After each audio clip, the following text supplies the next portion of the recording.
À l'heure actuelle, dans le monde, on est noyé sur Internet dans l'information. On a beaucoup trop de contenu, beaucoup trop de vidéos, d'articles, de sites. On a beaucoup trop de choses. Et des fois, on a l'impression d'être noyé dans l'information, dans tout ça. On a vraiment besoin de retrouver le sens de l'information, je trouve, parce que c'est hyper important pour prendre des décisions et pour juste comprendre son environnement, comprendre ce qui nous entoure. Et des fois, on est vraiment perdu là-dedans. Et perso, j'ai souvent eu l'impression d'être perdu dans comme un océan de données, d'opinions, de publicités, tout ça. Souvent contradictoires d'ailleurs. Et j'arrivais pas à savoir ce qui était vrai ou faux, ce qui était vraiment important, qui écoutait, qui regardait. Et ouais, c'était juste, j'étais perdu en fait. Et cette abondance d'informations, ça peut aussi mener à des mauvaises prises de décision. Des fois, on se trompe, on fait n'importe quoi, on fait des choses qu'on regrette, ou même juste on prend pas action parce qu'il y a trop d'informations, juste on sait pas quoi faire. C'est pour ça que dans cette vidéo, je voudrais te donner des conseils que j'aurais aimé savoir il y a quelques années. Ça m'aurait beaucoup aidé et ça m'aurait fait perdre moins de temps. Et je voulais les partager en vidéo parce que je trouve que c'est cool de pouvoir toucher plein de gens et que tous ces conseils-là, ils soient mis publiquement sur YouTube, gratuit, ça peut apporter de la valeur à plein de monde. Donc c'est vraiment cool. Et c'est comme ça que j'ai appris aussi beaucoup de choses. C'est sur YouTube, c'est en écoutant ces vidéos-là où ils donnent des conseils. J'en ai appliqué quelques-uns et ça a vraiment changé une bonne partie de ma vie. Donc ça, je suis vraiment content et j'aimerais bien redonner ce truc-là que j'ai reçu, tous ces conseils, toute cette aide. Si ça peut vous aider, bah, ma mission sera en quelque sorte accomplie, donc c'est un peu l'objectif. Je vais commencer par un premier point, et je pense qu'en tout, il y aura 6 points, 6 gros thèmes. Le premier point, c'est l'analyse de la situation.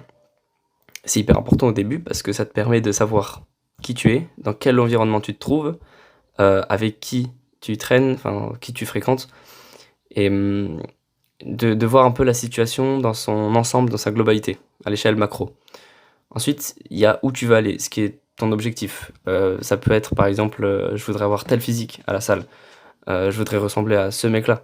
Ou ça peut être, je sais pas, je voudrais savoir faire 50 pompes d'ici à la fin de l'année, ou un truc comme ça. Peu importe ton objectif, il y a une passerelle possible entre ta situation actuelle et ton objectif. Le tout, c'est de la trouver. Il y en a plusieurs, des passerelles, il y a plusieurs manières de s'entraîner pour avoir tel physique, il y a beaucoup de programmes d'entraînement, il y a beaucoup de contenu à propos de ça. Naturellement, enfin en tout cas personnellement c'est ce que j'ai fait, c'est que tu vas sur YouTube, tu vas sur internet, tu poses ta question, tu as une multitude de réponses, que ce soit sur Reddit, TikTok, sur Insta, sur YouTube, sur les sites internet, il y a beaucoup de choses bonnes à prendre, mais il y a aussi beaucoup de choses qui sont moins importantes. Et j'y reviendrai plus tard dans la vidéo. C'est pour ça que dès qu'on est noyé dans tout ce contenu, dans tout ce qu'on nous dit, c'est assez difficile de trouver le chemin qui nous est assez adapté, on va dire. Deuxième point, au début, le plus important, c'est de se concentrer sur trouver quels sont les éléments, ou les habitudes, ou tout ce que tu veux, les produits, tout ça, qui vont te faire passer de 0 à 1. De 0 à 1, c'est-à-dire que quand t'as 0, c'est quand t'as rien, c'est quand t'es débutant, c'est quand t'es nouveau. Quand t'as 1 c'est ton objectif, on va dire final, même si l'objectif final, c'est toujours d'aller plus loin. Mais quand tu veux passer de 0 à 1, il y a certains éléments qui vont te faire passer de débutant à intermédiaire. C'est d'autres éléments qui vont te faire passer d'intermédiaire à avancé. Et c'est d'autres éléments qui vont te faire passer de avancé à expert. Il faut que tu trouves ces éléments-là. Il faut que tu trouves qu'est-ce qui va te faire passer de 0 à 1. Dès que tu seras à 1, bien sûr, le but c'est pas de se concentrer sur qu'est-ce qui va me faire passer de 1 à 1,5. Non, pas toujours. C'est bien d'optimiser, c'est bien de peaufiner, mais faire des grandes choses, c'est aussi super important.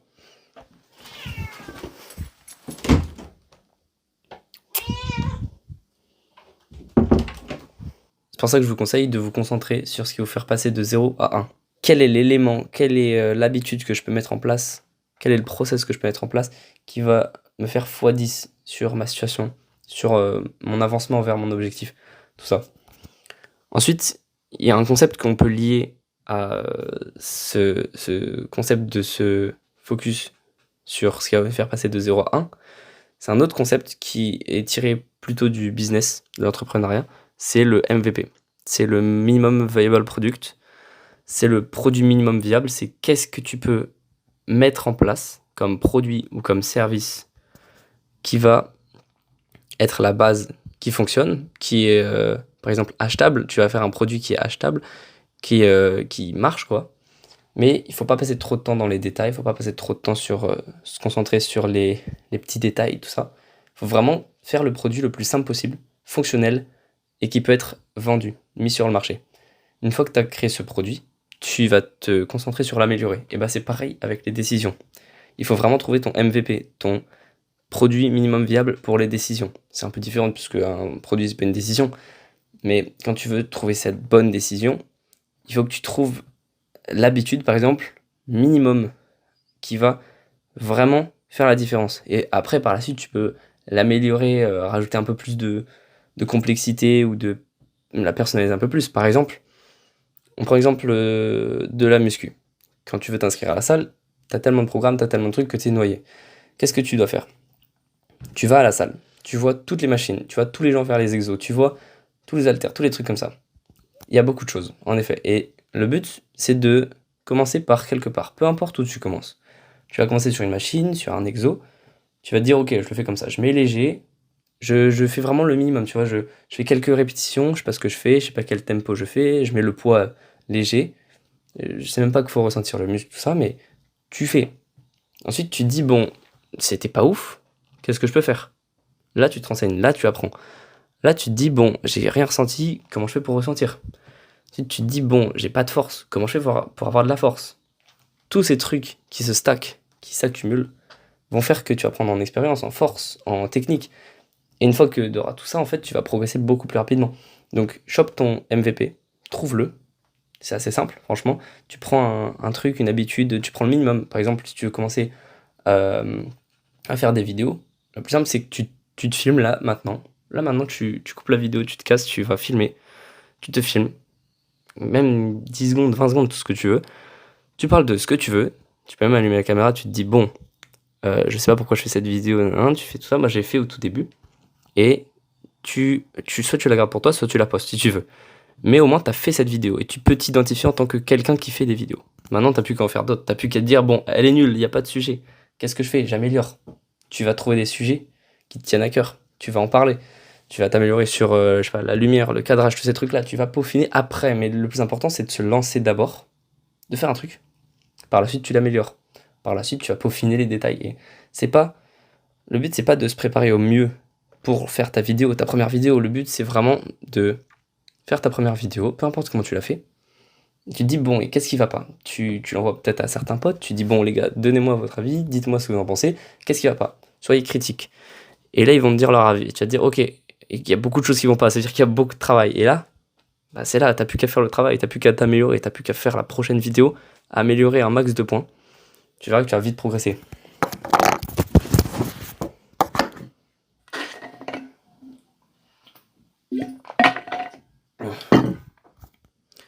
Troisième point, je voulais parler de la visualisation. À propos de l'impact potentiel à court, moyen et long terme que peuvent avoir tes décisions sur ta vie. Pour ça, c'est très simple, c'est un exercice de visualisation, pardon.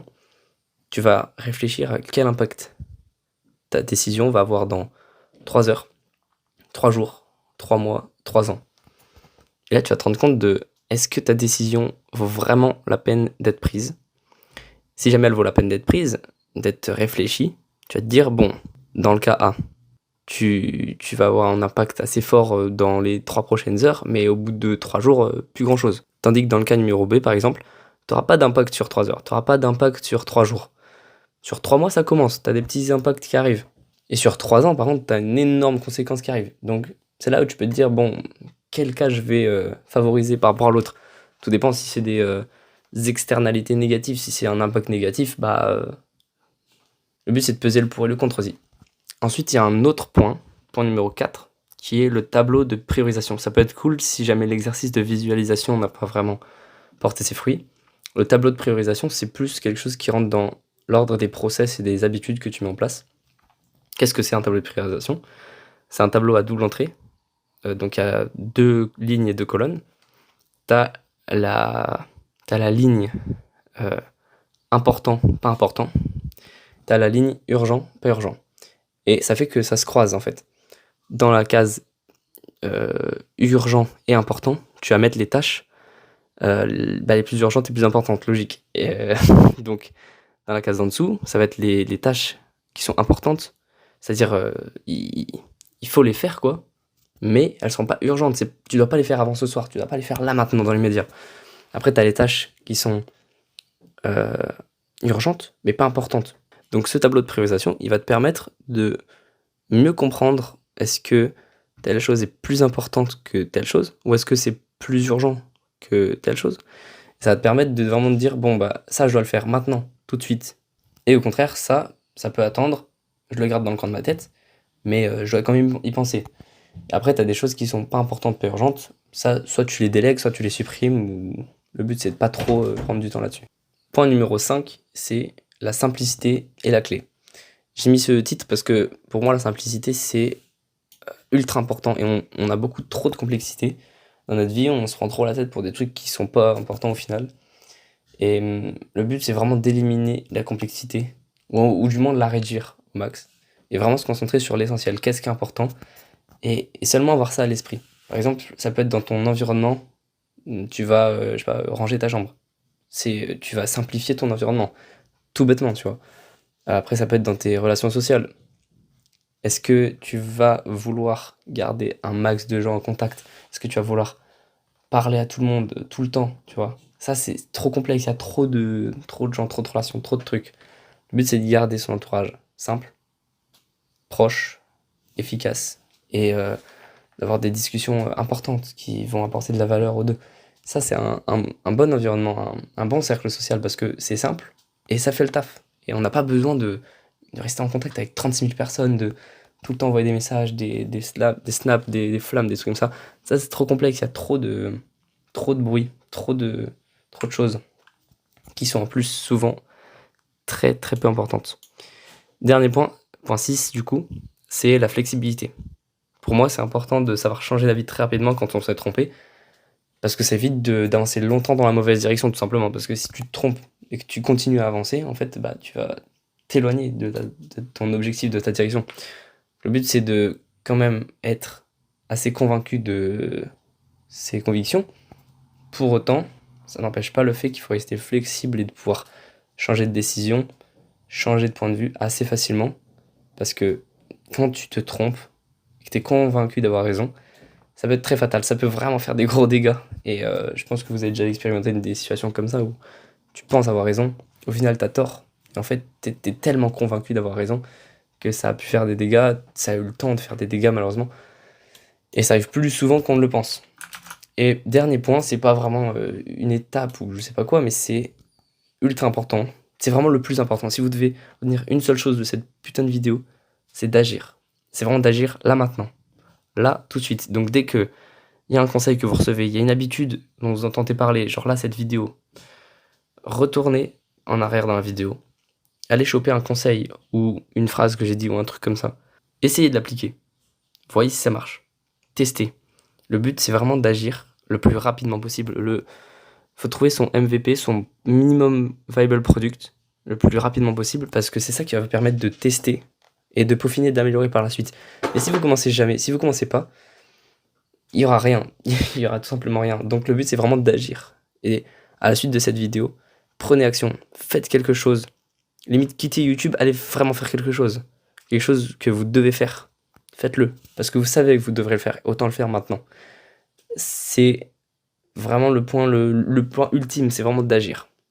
C'est le seul conseil que je peux donner pour conclure cette vidéo, qui me paraît déjà assez longue, comme ça. Donc, merci beaucoup d'avoir regardé. Dites-moi ce que vous en pensez dans les commentaires. Je vais sortir une autre vidéo prochainement, qui va parler cette fois de la simplicité.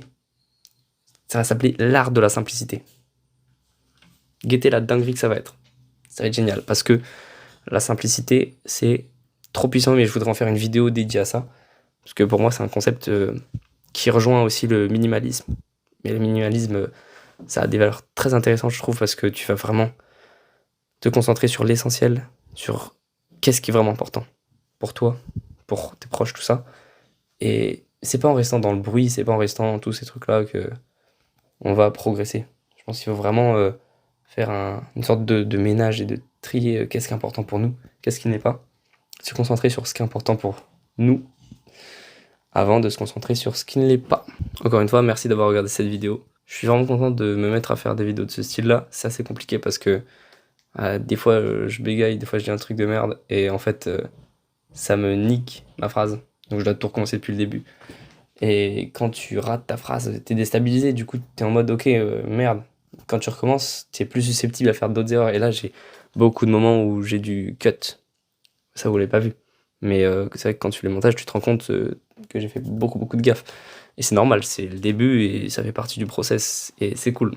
Ça me fait rire même des fois, genre, il y a des moments où je m'arrête, je respire, je bois de l'eau, je suis en mode, c'est compliqué, mais c'est drôle. Et puis, ouais, je suis content que ça fasse partie du travail que j'ai à faire. Parce que sinon ce serait trop simple. Si tu tournes une vidéo, que tu te trompes pas, que tu dis pas de la merde et tout, bah c'est trop simple. Il n'y a plus d'intérêt. Donc je suis vraiment content. J'espère que la vidéo vous aura plu, j'espère que vous avez appris des trucs. Et j'espère surtout que vous allez prendre action. Moi, mon taf pour aujourd'hui est fini. Je vous souhaite une bonne soirée, une bonne journée. Et à plus.